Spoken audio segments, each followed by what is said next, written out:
on each RISE campus, but this one's dedicated to non-RISE campuses. So I've got that plus about 10 accounts that we can use. There are mics actually on the cameras? Uh-huh. Both cameras have 2 webcam mics. So yours, when you're wearing, is just a third one? Yeah. So just so you'll, because sometimes like if a teacher was over in a corner or something, it might not pick up as well. And this will pick up everything that I say. You could leave the building. Like you could. Still talk, right? Yeah.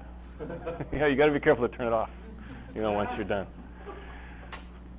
But the reason we're here today is really to talk about the 2 weeks, the 8 days in summer. As you can see, last year we didn't even have this meeting until March 26th, so you might be wondering why we're here today. Kind of one of the main pieces of feedback I got from the presenters last year is they wish they would have had more time to kind of plan their sessions. I think they didn't really even know exactly what they were going to do until after spring break, and by then it got busy, and then they were off contract pretty quick, and then some of that planning had to happen during the summer.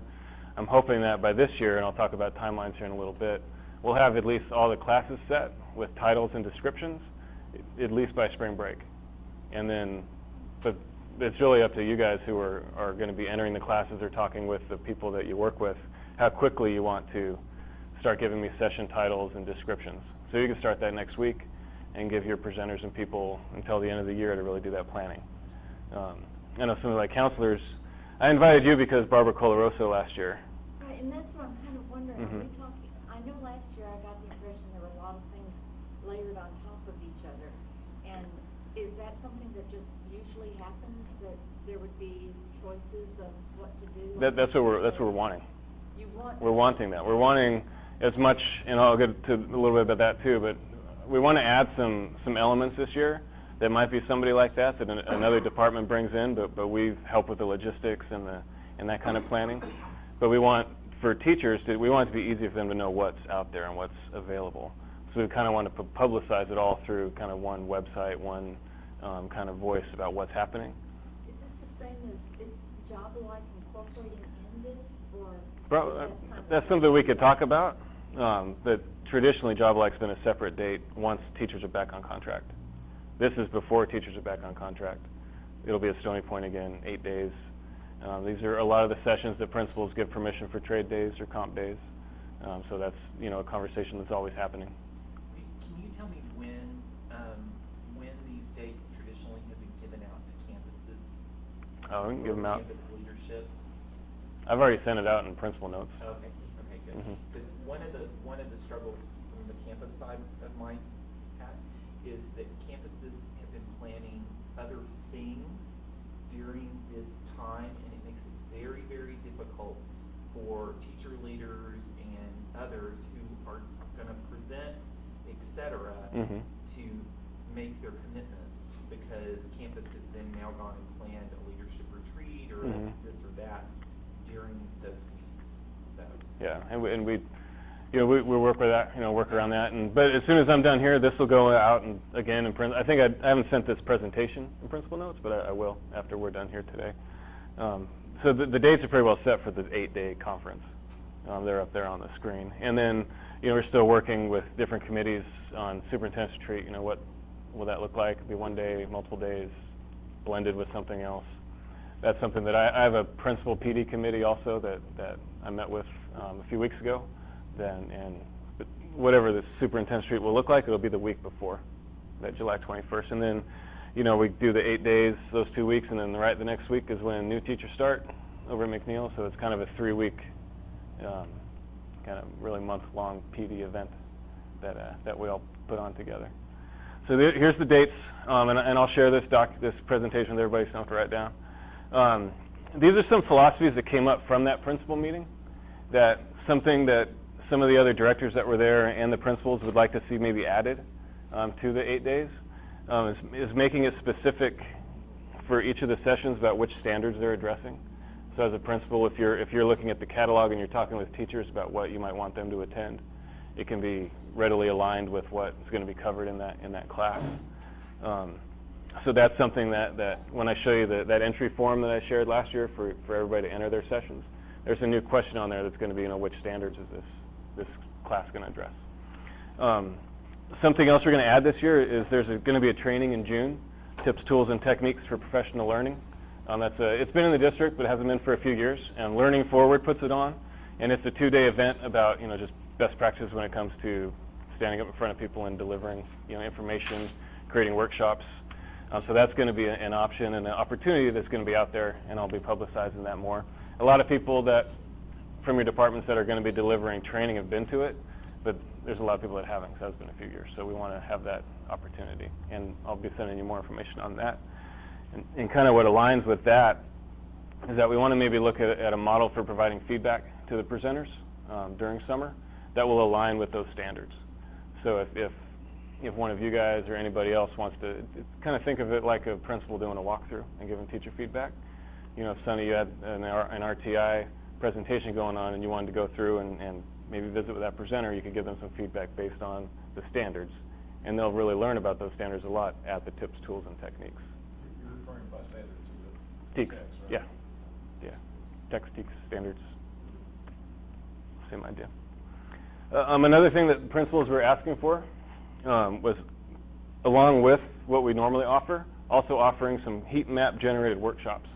So after STAR and after some of the CBAs, if we see there are some certain standards and TEKS that several campuses are struggling on, then we'll create a workshop that coaches or anybody will lead during that summer PD sessions. That if I'm from Anderson Mill, as an example, and I know that these math standards my teachers struggled on, I can send them to that workshop. And that won't be a presentation, it'll be more of 5th grade math teachers working with a 5th grade coach on lesson planning the first 9 weeks. What about professional development that isn't tied to curriculum? Give me an example. Like dyslexia training. Oh, you mean if there are no standards or TEKS? Right. I have it could yeah, there's be a lot of those special. Yeah, there'll be a place on there too to it's not a mandatory question. Because we'll have CPI, we'll have lots of SPED stuff, lots of your guys' stuff that won't have a TEKS. And then what's that? So we have no standards. No, it's free for all over there. I've been there. I was born a special ed teacher. And then really what I want to move for is that we have all this kind of preliminary work done by spring break. So, because one thing principals want too is they want to be able to look at that when they're having summatives. They want to look at that catalog and give teachers maybe a list of which sessions they will take for the trade days. Some of them already do that. I think some of them are looking to start adding that to not have more control, but have a better idea of what their teachers are going to during the summer. Some other ideas that came from that meeting are adding a little bit of voice and choice for the teachers, and that's kind of what we were talking about with Barbara Colarosa last year. We brought in a couple trainings from the Flippin group, Capturing Kids' Hearts and things for other principals that were able to go to that. We're going to probably have an ed camp kind of embedded into the 8 days. I don't know yet if we'll just do one or one each week. They're really easy to plan, so we'll just take that by how much interest there is. And ed camp would be, so if you picture Stony Point, maybe the far 8 classes of one of the wings will be the ed camp wing. And everybody who signs up for that will go there in the morning. Nothing's pre-planned, no sessions, no anything.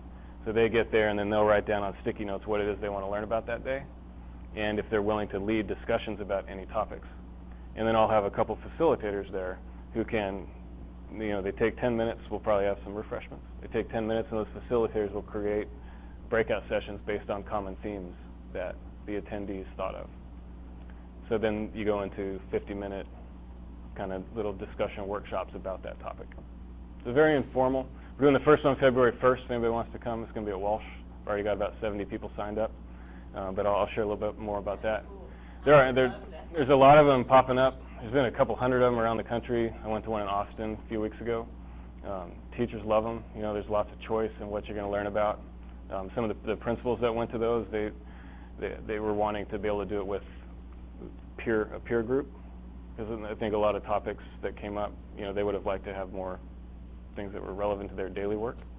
So that's something we'll be looking at in the future. Just different ways to add choice, and following the Google Summit and the popularity of kind of that learner's playground feel, where everybody goes, especially with technology, it's completely different places, and it's hard for us to create sessions that'll meet the needs of everybody. So we'll have kind of some open learning opportunities where we'll have some ITSs or some teachers that are really integrating technology well, and it'll be like an open house kind of, and then teachers can go there and learn from them about what they want to know. So just adding kind of that, at one angle, adding a little more structure with the standards, and then on the other side also adding some flexibility and some freedom and some choice. Any ideas about that, or thumbs up? Thumbs up. All right. I know some of the word on the street has been around giving credit to things that are loose like that, and is that any problem or issue or anything? I think we'll have, I mean, there's going to be obviously attendance and some kind of Google Summit, they had to do the feedback form. And I think you create a feedback form that forces people to put some thought into what they did and what they learned. And I think that would be aligned with what we're looking for. One other thing that we're going to, well, I didn't mean to do that.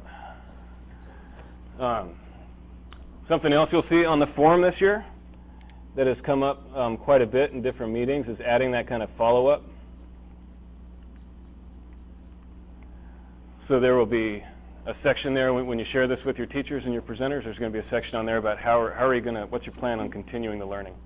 You know, is it as basic as just creating a shared Google form or Google folder where everybody that went can share their comments with each other, all the way up to creating cohorts? You know, some of like our curriculum department or some of the coaches will create cohorts and have 2 more meetings during the year to kind of follow up about that learning, to creating an Edmodo class, to creating a Google Plus community, having hangout office hours. I know some people talked about maybe trying that this year, where if you know, Mary led a training on differentiating instruction, and then 2 months later she has a hangout where anybody who went to her training can just log on and ask her questions, you know, after they had a chance to use some of the learning in the classroom.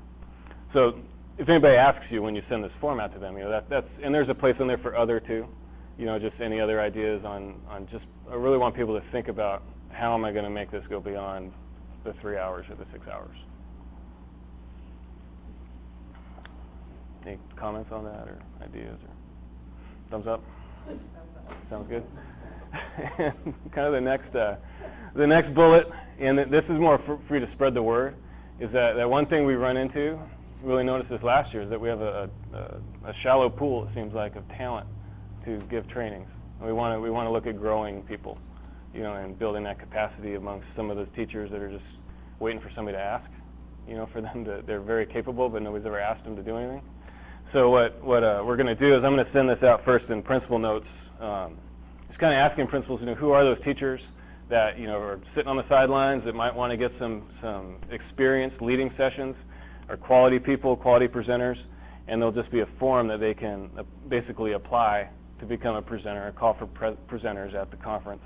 And then part of that is we'll be working with coaches and curriculum and me, and I'll send them to that tips, tools, and techniques training, so they do get that kind of work before we throw them in there with, you know, 30 people, 30 adults staring at them to lead a session. So just keep that in mind. You know, if you do have people in your departments that might not have been thinking that they kind of had that in them or wanted to start working on it, that's something that we want to add this year. Ryan, a question I have. Uh-huh. Well, actually, 2 questions. Number one, that will be sent out for presenters to submit themselves as presenters. It's on the website already. Yeah, I'll show it to you. And so, will principals also be able to Veto or suggest? Yeah. Suggest a teacher? Mm-hmm. Yes. Go ahead. Sorry. Well, I'm just saying, and then will there be a final review among central staff to say, yes, this teacher's fabulous, and Yeah, it would be it's not a open call, you know, because on one hand, you know, you want to build people up, but you don't want to put them in a situation where they're not going to be successful. So no, the part of it would be they can nominate themselves, but the first person I'm going to call if somebody puts themselves in there is principal or department leaders or people like that. So I want to just take a minute before I show you the website and the form and all that. Just kind of your thoughts on the 8 days last year, what we can improve on, what we can add. You know, whether it was logistics at Stony Point, whether it was the course offerings. Anybody have any thoughts on last year? Well, Ryan, when you bring somebody from the outside, Mhm. it becomes an issue here in the district, and I'll just use John Silent. Silence. We don't have access to Dropbox, and that was an issue, because I think we had to go to our tech people. I had them on the phone. Yeah. Exactly. So just making sure that when we have somebody from the outside coming, maybe we should have done a better job asking, I'll own that one, but those kinds of hiccups, I think that delayed his start time Mhm. and getting people settled. So that would be number one. Just, when we talk about technology, people are further along, maybe out in the Yeah, and business world than we are, but. I'm hoping too that like this second bullet here is the form I sent out already for different departments to kind of start thinking about now, or letting me know now who it is, whether it's Silitz or Colaroso or who these people are that Laura and I don't know about, that you guys are bringing in, because we can start troubleshooting that stuff right away. Yes, sir. This may be already partially addressed with payroll and HRS, Mhm. but we have a really difficult time bringing in retirees. They have to pay to get on our sub list, Mhm. and they have to physically come in, and if they're coming from longer distances, they have to make a trip down here to get it done, then go home and come back after to do the presentation. And I know there's conversations, but have you heard any progress on that? I haven't heard any progress on it. I can definitely, now I have this time, sit down with them and kind of share the thoughts and get a clear answer about why they do have to register as substitutes. Well, and to be quite honest, I'll just tell you, it's very embarrassing for those of us that have lots of connections across the state to invite someone to come and present for us, and we're not paying them a whole lot of money to begin with, and it's Mhm. not like we're paying them a fortune. But that they have to go through all that rigmarole to get their couple of $100 or Mhm. whatever, which in the case last year, my presenter was just like, just don't pay me. It's just too much effort, too much trouble, and to You don't wanna keep do them on that the either, sub, I'm yeah. not gonna use them again. Mhm. Because it's so content oriented sometimes. You might have them once every 5 years or whatever, and she gets called by our subfinder system now, and that's just mortifying. Uh-huh. So it's just not very professional. Yeah, and it's not just fine arts. No, I know it's not. That's what I'm saying. Like I feel like if I can sit down And with. I can shed a little light on Mhm. this, because we've gone through that with some of the folks we've tried to bring in. It all hinges on whether that person is an employee of the district or contracted. And if they're contracted, then it impacts what kind of taxes have to be taken out of that, and it's self-employment taxes as opposed to regular taxes. It's more about payroll and how that person is viewed than it is them getting in the subsystem. But that's our way in the district of dealing with that. And my understanding is that once they've been an employee of the district, then they are considered, if they have to come back through the subsystem, they can't really be considered a contractor. I mean, Christian Gray could help you out with that. It has to do with the IRS and. Well, we seem to struggle with it with people who retired, which sometimes they're the most flexible From and other districts. From other districts, and what we hear is that I've never had to do this with anyone else, and it seems to be a very Yeah. unique thing to us, an interpretation or. Well, let me try to get with payroll and at least maybe get a bulleted kind of I feedback do know that I can share with you guys. Kristen Gray and Kristen would be Tanya the and person. Randy Stotts have already committed to have some conversations about Good. it, because it is not just us, but Yeah. it did create some hard feelings. Mhm. Well, I mean, I'll certainly bring it. I mean, it makes it harder on us too to do the paperwork and figure all that out. So we'll see what we can. We definitely hear the concerns, Well, and want to it stems work on beyond it. this 8 days, like getting anybody for Job Alike, when everybody in the region is doing their Job Alike at the same time, and you're trying to have somebody come in, Mhm. it makes it even more difficult to try to get someone of quality to come work with teachers on that day. When they have one more hoop, or a couple hoops they gotta jump through. All right. Okay, well, let me show you this year's kind of website.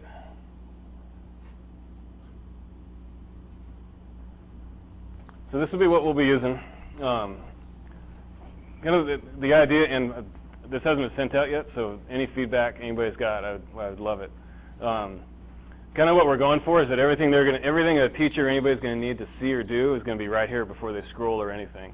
So you'll have the catalog, and we're going to use that Sked software that we used last year. So there'll be a mobile app with it. There'll be an online catalog that'll link up with eCampus. People will be able to search by date, by strand, or topic, or subject area. Like I said, we'll have an EdCamp embedded into it, and then the technology looking at, whether it's instruction, or whether it's productivity, or that open learning kind of aspect that we talked about. So you can definitely direct people to this. You'll see down here where outside people are going to be able to attend again this year. We really want to start promoting that now. That's part of the reason that I created that other form for different departments. If there are big name people that we have coming in, we can start selling tickets. You can use that, put that in an activity account. I think with Barbara we made quite a bit last year, and Seidlitz, we possibly could have moved him into another venue and sold some of those seats. And so we definitely want to know who those people are now, and then promoting them through the website. So really the whole idea of changing the website was to simplify it. So rather than a lot of words on there, there'll just be buttons. There'll be a pre-AP AP conference again. That'll be the 6th and 7th. So the last 2 days of the 8 days. That we'll probably have that in another. It was in its own wing last year, so we'll do that again. It was really well attended. Michelle and her group did a great job putting that on. And that's another thing where we'll have outside attendees, and the TAG department kind of uses that as a fundraiser on top of sessions for our teachers. Right here is where people can click if they want to kind of promote themselves and apply to possibly present a session.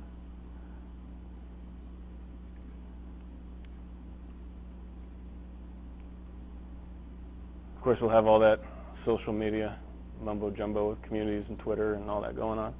Catalog and then the conference.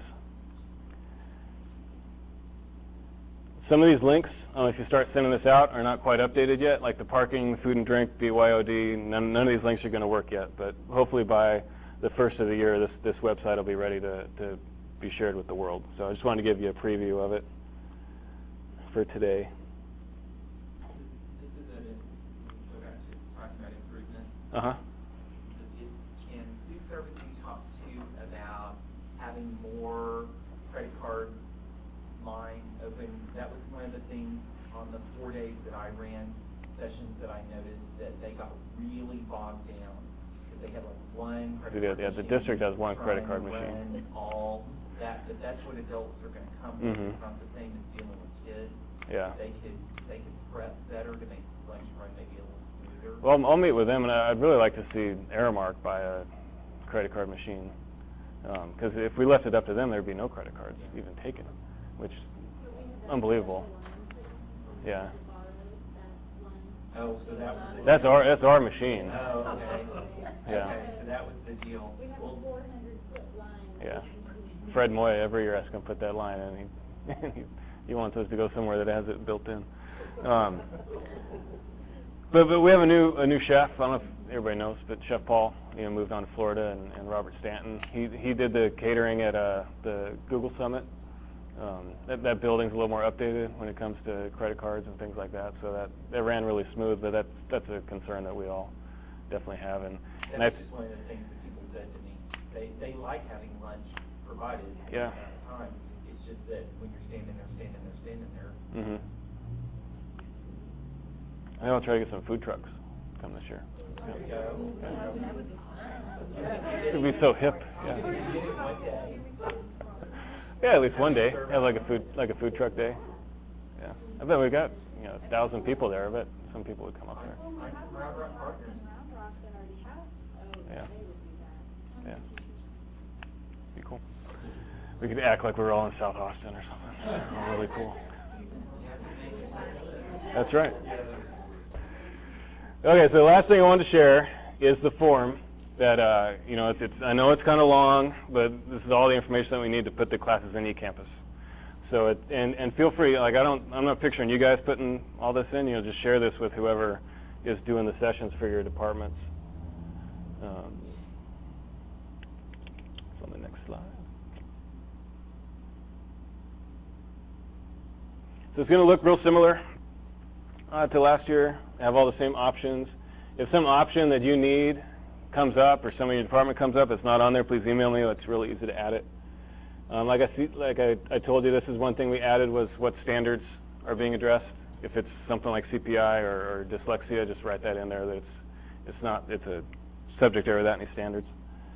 I added down here, this is for, and I don't know if anybody in here is going to be doing any of these workshop, like heat map related workshops, maybe ELL or ESL. But here's where you can add if it's going to be a standard specific workshop rather than a more traditional presentation that we would have given in the past. Other than that, really, it's all pretty much the same info that we had on there last year. I added this, what are you going to use to continue the collaboration? Whether it's Twitter, in-person, Edmodo, Google+, just shared folder. Really want everybody just to be thinking of something, some way to add to the conversation beyond the day. Is there something on there about the use of technology and that's they're using technology, and some of it is about teaching them to use technology, I'm sure too. Mm-hmm. Yeah, so Landon will have a lot of sessions that the ITSs will do, and really hoping this year to see some ITSs and people from other departments, code teaching some of those lessons on the technology, so it's not like, okay, I'm going to do math over here, I'm going to go do technology over here, that it's, kind of math, and then, this is part of that. Right, and that's I guess what I was trying to get to, that, you may have heard the superintendent talk about the importance of technology across the curriculum, and how can we help people feel more comfortable with using that. And one way is through professional development, showing them how they can use it in math, how they can use it in language arts, effective ways to do it.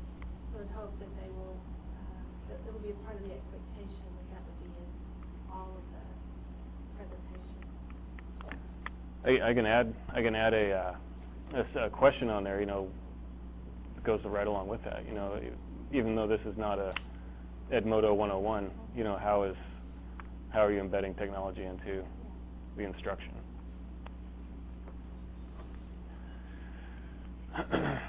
Does anybody remember anything with the form last year that caused any problems for anybody? Can you scroll up to your days preference? Do you list what the times for half day are? I think I just have AM or PM. Yeah, but knowing specifically what those are to, even if it's just in your descriptor. I can add that, 8:30 to 11:30 or 12:30 to 3:30. AM equals 8:30 to whatever. I can add that. 8:30. I think we did 8:30 to 11:30.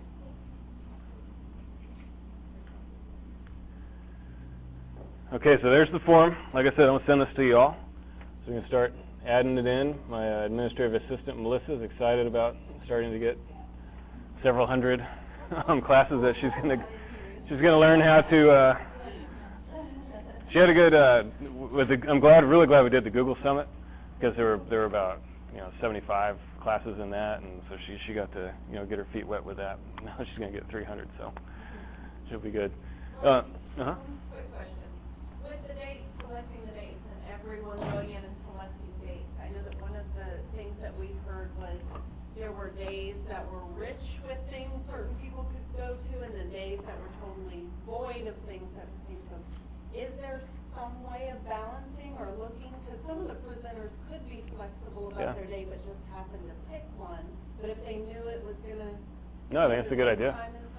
Especially now, we're going to have some more time to kind of, be methodical, not methodical, but, purposeful, strategic about, which classes. Maybe I can get a smaller group together, after that and really look at each day's offerings and make sure that we have, levels of rigor spread amongst 8 days. It was along with some of the conversations you all have been having about worrying about some of the competition between two things. If Mhm. somebody would like to be in both, but because they're scheduled at the same time, Yeah. they can't go to both, so they're in a situation where they have to choose. Where if they Mhm. were spread out, they would maybe go to both. And sometimes, honestly, like some of our dates lay on top of like AP at UT, that Mhm. first week that we do. Like last year, Fine Arts couldn't do anything that week because that was when all of our teachers were going to AP training at UT.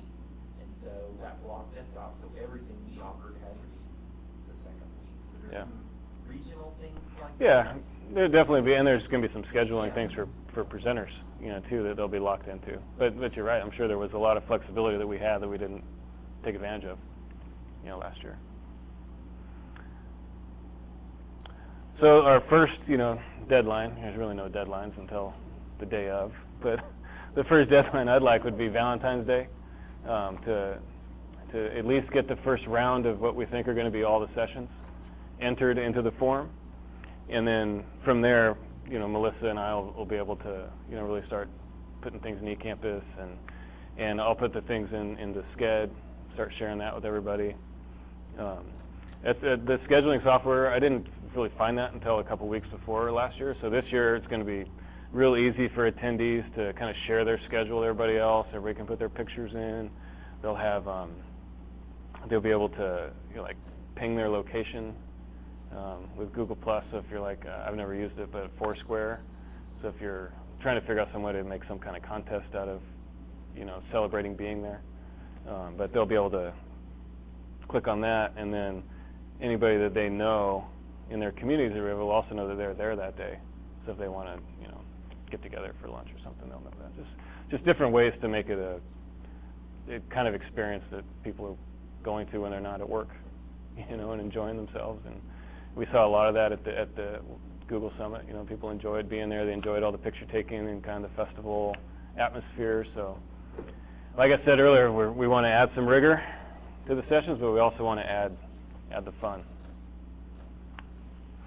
The last link up there is there's nothing in it yet, but as I start getting names of presenters and stuff like that, we'll start a community. So if they have questions, I'd much rather them post it than email me, because if they email me, there's chances there are 5 other people have that same question, and it works a lot better with probably 110, 120 people that'll have to work together to make this work, is if those questions are posted in a place where everybody else can see them. And then if Laura or I or Melissa answers that question, everybody else is going to see the answer too. So that'll answer it for the group. So, and if any of you need help or questions about anything Google Plus, so you can talk with your teams about it, just let me know. I'll help you get signed up and turn your account on, and think about ways that rather than sending that one email, we can post some information.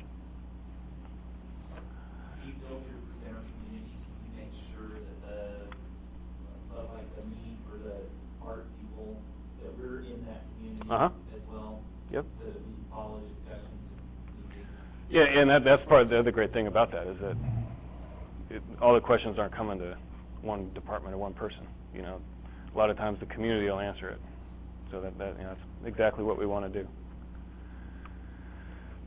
So, still a long way off, not until July and August, but we want, I wasn't even here yet. I was doing bus duty right now, this time last year.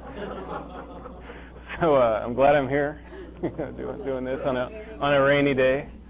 But any just thoughts for the group? I'll you know what I do. I send out lots of communication from here on out, so you can turn off my email address if you want. But I'm going to start sharing a lot from here until then. So any questions or comments for everybody? Thank you for starting this early. Oh, yeah.